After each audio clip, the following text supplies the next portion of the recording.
YouTuber. It's more than 1 hour already, I guess. Or it's almost an hour, technically, because we should have started at 1 p.m. And I don't want to actually do what I did to the first two interviewees to Blake because I think I talked with them for more than 2 hours. So I think we're going to have the last. But anyway, I still want to talk with you. Still have a lot of questions, but we're going to have the last 5 questions from chat. Okay, so guys, please ask a question. So this one's not counted yet. Let's answer this one. Do you think it's necessary to learn alg sets such as summer variation, winter variation, and I don't even know what those things are. Can you please explain, Blake? Sure. But yeah, I mean, I'm not necessarily in a crunch for time. I'll go to sleep at some point. But Wait, what time is it for if you you? want, it is 1 a.m. currently. Sorry. I'm so sorry. I chose this time, I think. No, but yeah, I don't really want to. And anyway, please answer the question. Yeah, but I mean, first, if you want to Uh-huh. follow us up on a later Friday or something, we'll certainly work something out. Oh, I'd we be can do more than that happy. again. Sure. Sure. Yeah. Like, it's up to you. Or if you want, we can do it every Friday. Actually, you should have your own Twitch channel. I Yeah. don't know if I can necessarily make that work, but yeah. So I think okay. So I have a solve 3x3. So winter variation. I'll start by explaining Wait, those. why is it Okay, winter and summer? Does it have anything to do with seasons, or is it just a name? I think it's just a name. Okay. It's been around for a long time. Uh-huh. So basically, winter variation is when you have this pair right here, and you insert it with the edges oriented, right? So all of the edges here are oriented, and you skip OLO. So in this case, it's just inserting the pair normally, right? Yes. You could also, there's also a case like this. Yes. That's which is what I did, but just in reverse. So it's like double sexy, kind of. And why didn't you insert so that that's normally? because if you inserted it normally, you would have an enticing. Yeah, But we if you know do, that you will have that, but how did you know that if you do it that way, it will solve the OLL? because that's just a case in the ALG set. So you just so it's an learn how ALG to set recognize already. it. Okay, so you're supposed to know already. Yep. So there, I forget how many cases there are. Some of them are really tricky to memorize, but especially ones where like a lot of things on top are oriented. There's not much you have to look at, so it's pretty easy to tell what the case is So from what you have here. in short, in my understanding, these cases will give you an OLL skip. Yes, but only if you have the pair solved Uh-huh. and the edges are oriented. Yeah, because if you still have to pair them, I think it's so difficult to identify them, right? So Well, if you still have to pair them like this, yes, this is what summer variation. Oh, okay, that is the other one. Yep. So No, these it makes cases are, sense. Okay. yep. These cases aren't used all that often, but you know, one of them could be, yeah. Clearly, I don't use them a lot. Yeah. We'll just leave it there. Anyway, But how many cases are there for the winter one and for the summer one? I want to say like 27 or so. That's a lot. A lot of them, but they're all I think. Well, they all can be just 2 gens, so just with R and U moves. Sometimes it's faster to do different kinds of moves or something. But I forget what else I was going to show. Oh yeah, but there's some cases where like all the corners are unoriented, so you kind of have to look at more. But either way, for the question, it's definitely not necessary to learn them in order to get sub 10. That's kind of what I was talking about before. You know, they might help in breaking that barrier every once in a while. Overall, you know, it's not going to be make or break. Like you can get sub 10 without knowing them. But it's kind of the matter of just because you don't need to know them doesn't mean Mm-hmm. it's not helpful to know Mm-hmm. them for when they come up because you know you don't Mm-hmm. have to recognize OLL, and sometimes if you just recognize that case, it's the solve ends up being a lot Mm-hmm. faster. So Do you have the same yeah, so mentality when it comes to studying for school, for a school exam? I wish, Yeah, I like you try wish. to learn things that you know that probably will not come up, but you will just learn them anyway because they might. Yeah, I think it's just because things like that are so temporary.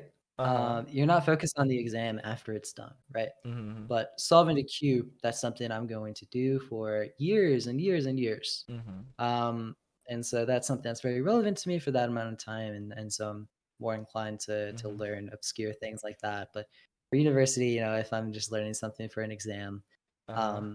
and not planning on using it, then I'm just gonna forget it. And so, yeah, Anyway, just a reminder, chat 5 questions. Okay, last 5 questions from you guys. So please ask your questions now. I think they're not going to ask so that it will not end. Guys, ask 5 questions. Yeah. Anyway, back to that topic. I think this is just my own opinion. Probably I'm wrong. I'm not a psychologist or anything like that. But I think there are two types of people. Um, or there are two types of smart people. Those who are good at remembering answers, and those who are good at finding out or discovering answers. Where do you belong when it comes to taking examinations? Are you the one who memorize all the answers, or you're the one who try to figure out the answer on the spot while taking the exams? I think I'm more of the memorizing person because Mm-hmm. when I take exams, a lot of the time I'm not really in the headspace where I can think like that. Think Mm-hmm. in terms of figuring things out on the spot. Sometimes that's just what you have to do because you didn't prepare enough, and Mm-hmm. you figure, okay, well, I haven't really done this kind of math problem before. I guess I have Uh-huh. to figure. Yes. Mm-hmm. Uh, but I think through practice and memorization, I think maybe the best subject for this question would Mm-hmm. be like Oh yes. Mm-hmm. I think practice was very key. Mm-hmm. I didn't really do too well when I had to figure things Mm-hmm. out. And you have to figure out your place, but same kind of thing with memorization. But Mm-hmm. um, as long as you know it's something you've seen before, Mm-hmm. do it. Um, generally, you're able to get it. And I personally find that to be stressful for me, Mm-hmm. but that's not always the case for everyone. And then they're welcome to take exams however they want. Yeah. So anyway, I think the questions are coming. Let's answer this question from GTA 5. Have you ever attempted mini Guilford? Can you please explain what it is if you understand it? Yeah, so a mini Guilford. So it started because there was a group of cubers in that area of Mm-hmm. the UK, and they came out with this little challenge of like basically doing every WCA event in a group of people. Um, and so you split it up so that maybe like Uh-huh. maybe you, Gio, maybe you're doing like the blind events, Also, it's and like a team of like 17 people, one for each event. well, Is it? Are there 17 events or 19? I forget what it is now. I think it might be 17 or 18. Yeah. Is It around that doesn't number? necessarily. Mm-hmm. Yeah. So you can do multiple events per person. Uh-huh. I think the common numbers are like, obviously one person doing it, the Mm-hmm. challenge, 2 people, 3 people, 4 people. I think that's about as high as it goes because Mm-hmm. otherwise, it's just very obscure. Um, but it's a challenge where you do every event. The mini Guilford challenge in particular Mm-hmm. is where you only do events where there's an average of 5 Mm-hmm. um, ranking on the WCA. So that kind of rules out. It ruled out like feats and Yeah. uh, and like the blind events and FMC. Uh-huh. Um, yeah, I think that was it. So oh yeah, and big cubes. Yeah. So you're Mm-hmm. basically doing 2 through 5 and the side event actually. Pyraminx, Um, Scoop. Mm-hmm. yep, Mm-hmm. yep. Why is it called mini? Uh, Is there a because big it's one? smaller than normal. Well, the big one would be every event, Uh-huh. and So not people everybody also wants do that. Mm-hmm. All events. Mm-hmm. crazy, crazy people Yeah. because that includes big Uh-huh. and FMC. So Yeah. Mm-hmm. yeah, pretty tricky. Uh huh. Anyway, second question. I mean, second to the last. No, no, fourth to the last question. Um, what age did you solve your first 3 by 3? Mm-hmm. Yeah, so I think I was 11 years old Mm-hmm. for solve this, but age doesn't really factor into, Mm-hmm. you know, whether you're able to solve the cube or anything like that. That's just Uh huh. get around to watching the video and you know receive my first cube and Uh huh. try to learn. Well, when you found out that you can actually solve the Rubik's cube already, to whom did you show off? Like to your parents or your friends? I remember specifically, Uh huh. I, my mother and my grandmother, Uh huh. and it was funny because before then, I knew that you could take the cube apart, Ah, and yeah. so that's what I would do when I messed it up and didn't want to get it back. Yes. Mhm. That's what they thought I did. So they Uh weren't huh. all that impressed. They Uh thought huh. I Uh was just huh. messing with them. Yeah. I didn't actually look. So I don't remember exactly like showing them that I could solve it. Uh huh. But eventually they obviously caught on and realized, Mhm. oh, Blake actually does know how to solve this now. Well, that's how they reacted. It's not really so impressive. Mhm. They were not surprised, like, oh, like that. Mhm. Well, yeah, Uh-huh. they knew it could be solved. Uh-huh. Um, yeah, my grandmother, Uh-huh. um, she had a brother who knew how to solve it, and so that was always a story that was going around that, Mhm. "Oh, yeah, Seymour, he's a doctor and he knows how to solve the Rubik's Cube." And Uh-huh. so, He can? so Mhm. He really can? yeah, Uh-huh. I never saw it. I don't even know if I've even seen him since, like, I was Uh-huh. super, super Uh-huh. young, but apparently he can. Probably not as fast, Mhm. but, so that was something they always knew, and I think they might have been surprised in that light because they thought he could solve it because he was very smart, he was a doctor. Mhm. Uh, Mhm. but I think when they realized, "Oh, yeah, oh, good old Blake, he figured out how to solve it. I guess anybody."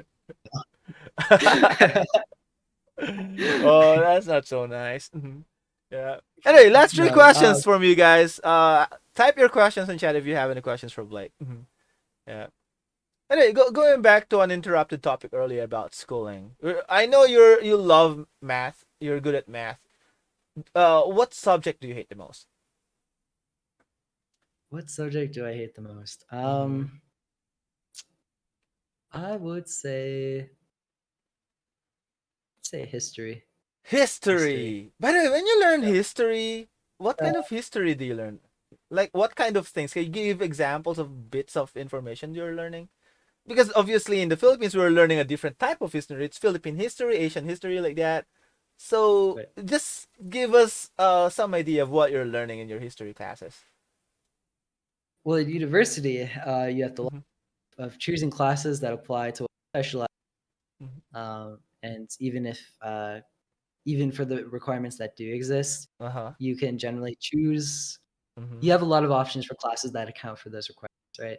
So Mm-hmm. university, I was very fortunate. I didn't take a single history class, um, but in Uh high huh. school, I forget how it was laid out. I think you take like 2 years of a history class, Mm-hmm. and then you take like something else. So so there's like U.S. history and world history, Uh huh. um, For and example, can you give us like history facts that you have learned from high school? oh my goodness, You don't do I? remember Uh, them? Uh I huh. mean, we learned about like different wars and Mm-hmm. decades and such, and all that happened in them. But I I didn't really Mm-hmm. ingest that information in a way that I could Mm-hmm. like follow. I Mm-hmm. kind of that was very much a situation where I would just memorize. Mm-hmm. Um, and so that's very short term in the sense that I would just Mm-hmm. keep it around enough to do the Mm-hmm. exams and such. But it would have taken so much longer to kind of like internalize it and understand it. That's just something that didn't really Uh huh. come naturally to me, or at least I didn't really put forth the effort to Let's make have that a happen. little test. December 7, 1941. I'm not so sure of the year, but December 7, 19 something. What is that for you? What is that for your country? You Well, that was remember? 3 days and some odd years before. Uh, yeah. So Um, you were born in December 10th? Is your birthday December 10th? Mm-hmm. no, I think I got that backwards. My birthday's before. December 4th. Uh, Okay. Mhm. that sounds around the time of Pearl Harbor. Oh, That's yeah, yeah, yeah. It is. Mhm. I'm not so sure of the year, but I think it's December 7th. I Yeah, think it was around 40s or so. yeah, because I remember that announcement, December 7, 19, dun, dun, dun, like that. I just remember that. Yeah. Yeah, never leaves your brain. Uh huh. Yep. Yeah. Anyway, do you have Uh, new questions? Do you like mirror cubes? I think he already answered that. He ate mirror cubes earlier. GTA 5. And why do you think young cubers like Leo? Oh, this is a question. Okay, let's answer that one. Yeah. So this is last three questions. Why do you think young cubers like Leo and Sean can evolve so fast? Is it just pure talent or hard work? Mm-hmm. Is it I age think mostly related? hard. Mm-hmm. Or no? Mm-hmm. Yeah. Um, I think talent is used in Mm-hmm. pretty destructive ways sometimes, in the sense Mm-hmm. that it implies that you're good at something not because you put in a lot of, because it was Mm-hmm. just natural, Mm-hmm. and that really overshadows a lot of the Mm-hmm. effort and work that people put into Mm-hmm. in this case, getting insanely fast at 3 by Mm-hmm. 3. Mm-hmm. So I think it's the nature of hard work. Mm-hmm. I think people, especially with those two keepers in particular, they figured, oh, they're young, they have so much time, Mm-hmm. and it really just overshadows a lot of the solves and practice that they had put in Mm-hmm. to getting to that point. And I think it happens a lot. We were kind of talking about this earlier in like university. You don't see how much each person studies, right? Mm-hmm. So you pin somebody as like, oh yeah, you don't look like you do a whole lot of work outside of course, Mm-hmm. outside of class, Mm-hmm. but maybe they do. Maybe Uh-huh. that's why they do so well on exams and such. And I I and I I think think that's that's you. I, I'm I just don't know guessing about that that. you're like that person. But yeah, I mean, in their cases, like, you Mm-hmm. see all the practice and effort that they're putting in behind the scenes. Mm-hmm. So to say that they just became fast just because Mm-hmm. they're young is really really silly. So it was Uh-huh. definitely hard work. Um, Mm-hmm. talent Yeah, can and they factor into spent some a lot of aspects. time practicing, I believe. Yeah, Yeah. I think Mm-hmm. maybe with talent Mm-hmm. comes like With responsibility. motivation. With great talent, I'm just kidding. Yeah, I know Leo um, has this but tablet, and I think he's doing like, I don't know if it's 100 or 1,000 solves every day. And you can see the numbers on his tablet. It's like the 6 digits already, if I'm not mistaken, 5 to 6 digits. Yeah. yeah, I would be surprised. Uh huh. Yeah. Anyway, last two questions from you guys. I just want to ask Blake a question that is not cubing related. I think this is more like cultural. As I've said earlier, there are things that I see online that I want to ask you, person from that side of the world, to be able to answer it or to clarify it, whatever we learn from the computer, from the internet. So it's a question about bullying. I think bullying has been a hot topic on many, what do you call this? Not only news, but also it's being portrayed in movies that in every high school or a middle school there's always a bully, and kids who are smaller or maybe kinder are being bullied by these bigger guys. Is that a reflection of what is really happening, or is just um what do you call this? It's just um in the movies, or is just being exaggerated by the internet or the media. Yeah, I think in those two media in particular, being movies and news outlets, Mm-hmm. I think more so in the former, in movies, it's exaggerated because it makes for, you know, a better plots in some sense. But in the case of news outlets, not to say that bullying doesn't exist outside of what's mentioned in there, but you're only going to hear about the extreme cases. You're not going to hear about somebody telling me, "Hey, Cuban's weird."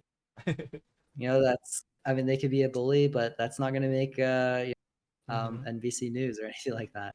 But So can we say that it exists in every school? Like, and there's like physical things happening, like in the movies. Does it happen in yeah, almost every school? hard to tell about every school, but I think that kind of mentality of somebody or a group of people thinking in some capacity they're above others, and that they should project whatever's going on in their life generally onto others who are minding their own business.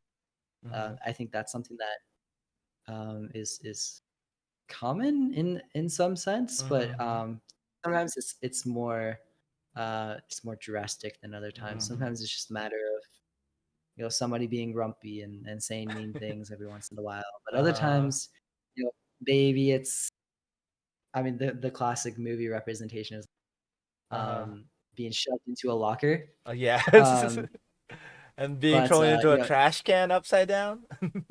right. Uh-huh. I wouldn't say that happens all that often. I think schools are generally, it depends on the school, but generally pretty good about listening to complaints like that, because after all,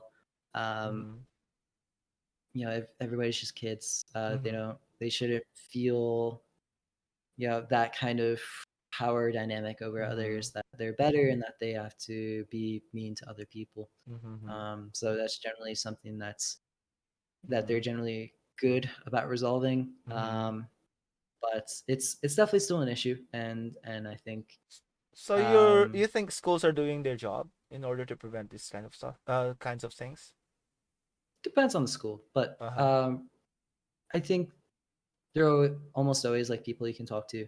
There are a lot of teachers, and it doesn't be a teacher that you know well, right? It could be anyone who has the authority to oversee this bully, and make sure that the proper action is taken. Yeah, because it really concerns me a lot. Especially I see a lot in movies. It's like, oh, are my friends there experiencing this or what? Yeah, or maybe my friends are the bully.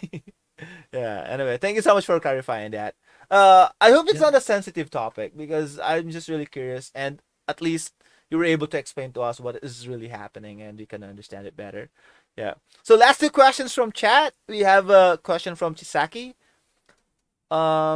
Is it from Chisaki? Yeah.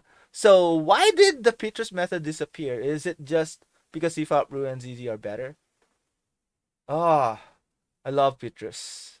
Before CFOP, I actually learned Petrus. Yeah. You're not the first person I heard who said that. Really? Yeah. Because